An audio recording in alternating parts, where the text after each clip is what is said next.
As always, at this time of our convention, I will give you the state of your union.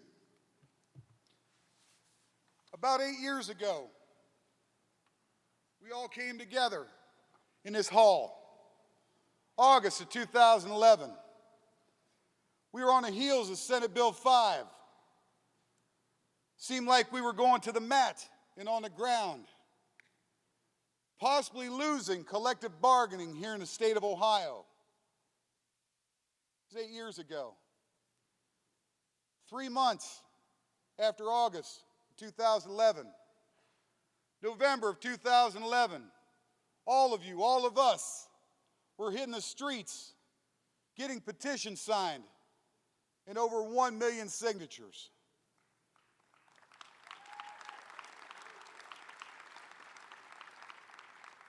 Three months, 8 years ago, 3 months, we banded together to save collective bargaining. I don't know how many people really know how close we were to losing in this state. How many people really know how close we were to dealing, the same types of issues that President Holman was facing in Iowa? Having a contract with 465 pages to a contract of 13.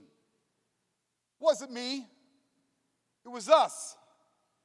Each and every one of us hitting the streets, talking to our families, talking to our friends, getting petitions signed, and taking the last administration to the mat, where over 1 million people supported labor in the state of Ohio. It was your work that got it done, and you should be commended for it 8 years ago today.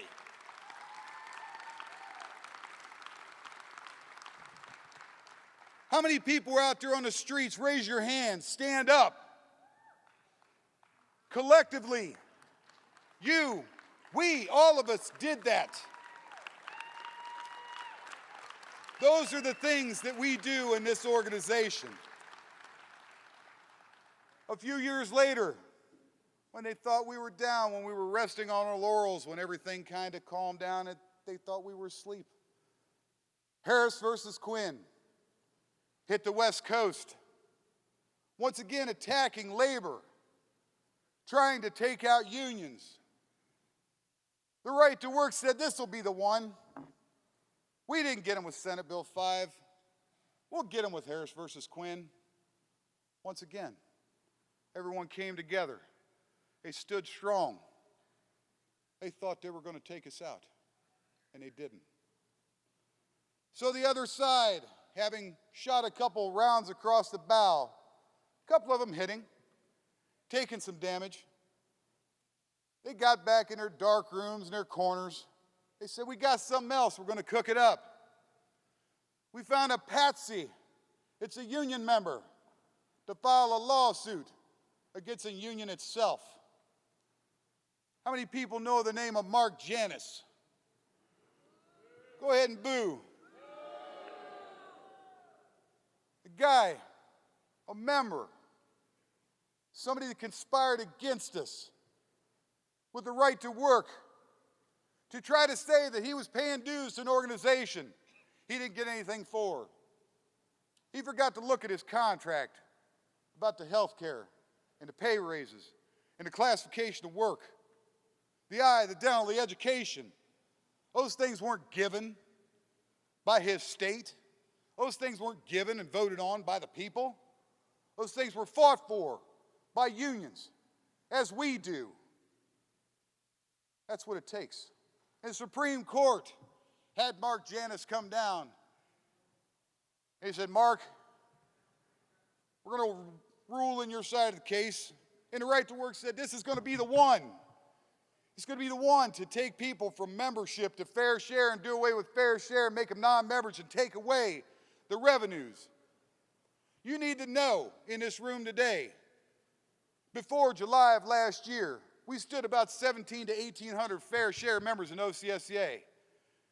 After the Janis decision, after what you did as leaders and members, having one-on-ones, talking to those people and telling them how important it is to be a member of this organization, we went from 1,800 down to about 1,100 non-members. in OCSEA. We continue to work those numbers. It's amazing. September time frame, sitting in the office, drinking a cup of coffee. Got a call from the front desk. They said a guy is down here. Said he's been in OCSEA for 20-something years. Been a fair share member of OCSEA. Said he came down here to talk to us today, Chris.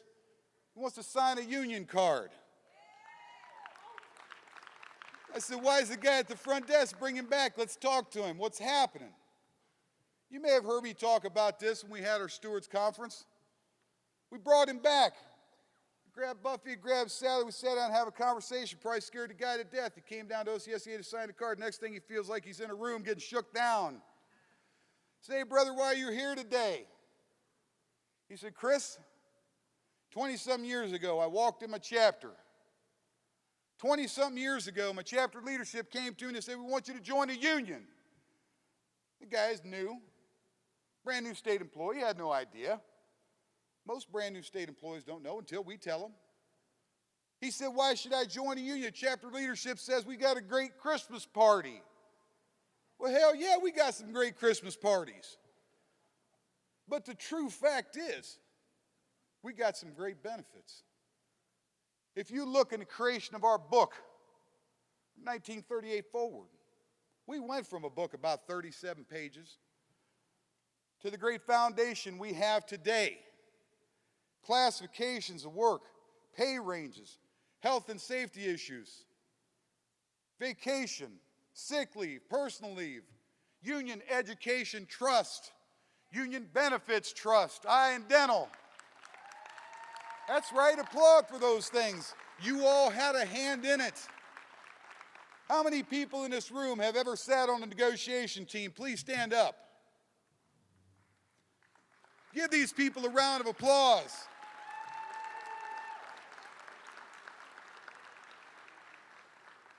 It's not me, it's us. The negotiation team has been faced for years with difficult decisions. Over the last 2 contracts, we heard you loud and clear. We got the staff together on the last negotiations.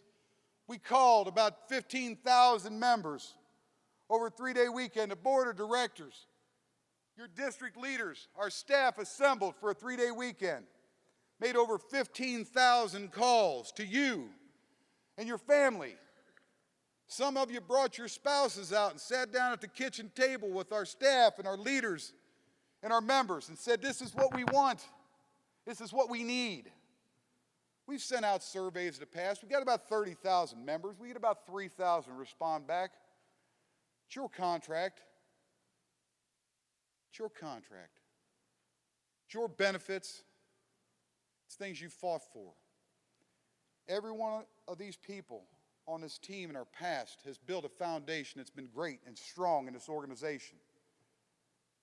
And well into our future, no matter what kind of challenges we have, we're going to make damn sure it's strong well into our future.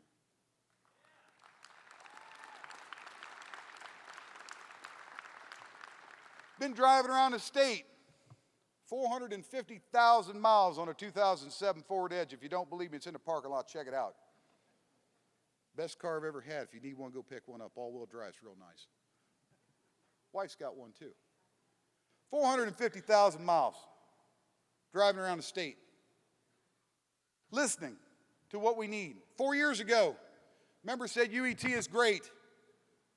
It's great benefit, 4,000, 6,250. It's great benefit for the members. What do you have for our families? Contractually, we can't give UET to our family members. It's a contractually negotiated benefit. 4 years ago, after the convention, we had the conversations with people in Boston, people here in the state of Ohio, securing the 2-year free college degree, because that's what you needed, that's what you wanted. We're going to continue to build upon it. Those are the things we have to do. Got through with 2-year free college. Been going around the state, people said 2 years is great. What else you got? Got something in your pocket? Our kids need to compete. Our families need to compete. What do you got on a bachelor's? Been working on it for 4 years, and as you've seen announced last month, we've got a 4-year bachelor's degree for our members. And the lowest cost bachelor's degree for your families. We'll talk about that at this convention. It's not only things we do in contract negotiations, it's about the relationships. It's about the collective strength. It's about being in community. It's about building power outside our negotiations. That's what we do. That's what we've been doing. Working one-on-one with members, one-on-one with leaders. That's what we have to do. The future, ladies and gentlemen, belong to you. How many retirees are in this room right now? Please stand up. Stand up. Be recognized.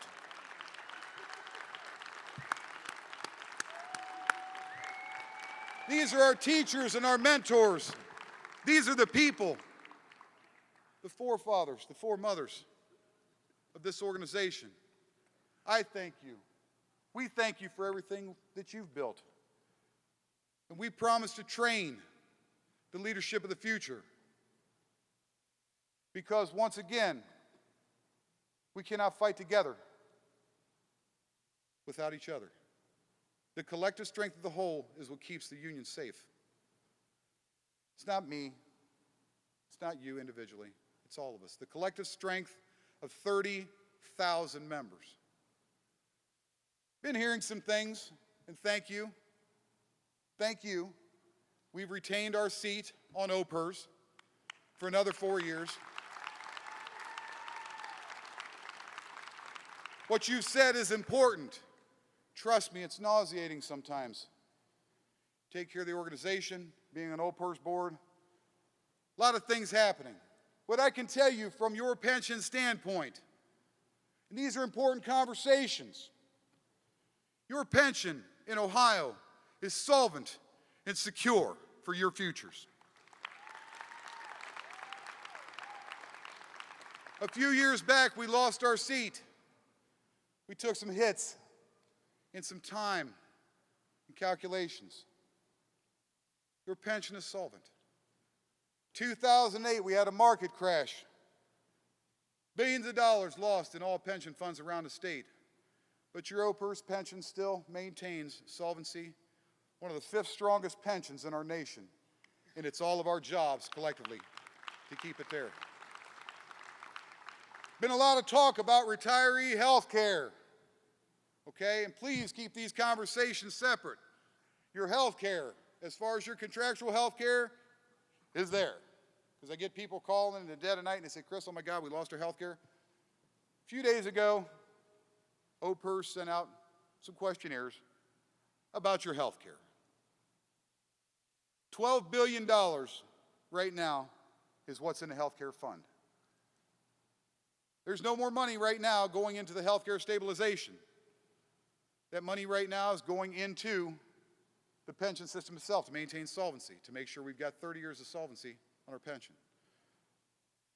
A lot of the money in our health care is based on market returns. And I know this is kind of an inside baseball deep conversation, but people need to hear it. Our members need to hear it. Our retirees need to hear it. It's $12 billion, 1 million people. 1 million people in the pension system. $12 billion. Months ago, there was talk. People were saying retirees are losing their health care. Oh my God, everything's tanking. Main thing is, stay calm. We're having conversations about what it means for retirees, what it means for those that are still active, and what it means for those yet to become state employees. In 30 years, we've lost 30,000 state employees. 30,000 state employees as a whole. All those numbers mean something when it comes to pension and health care and solvency. Been trying to maintain a good relationship with OPERS. They've been working together with us in labor unions to tell the state of Ohio the importance of public sector work and workers, to help us, and it's not their job, to help us push back against privatization, push back about contracting out. It's your pension. It's our pension. It's their pension. Gaining coalitions with those outside constituency groups, nothing to do with the contract, nothing to do with this Constitution, nothing to do with this convention. It's what we have to do as a labor union. So when I talk to you about the state of your union, I can stand here before you today, and thanks to the work of everybody in this room and everybody on the stage working together, the state of your union is strong.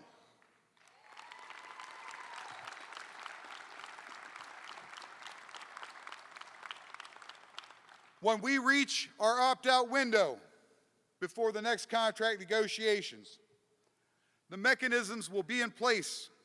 They will have been in place. As you see through online sign-up, new employer orientations, tasking members and leaders to bring more people into membership. We will grow OCSEA in the state of Ohio. With the people on this stage's help, and with the blood, sweat, and tears of every member in this room. By God, we will do it. I thank you for all the hard work and collective efforts, and I swear to you, I will never surrender or give up the fight for this organization. Your union is strong. God bless you, and thank you.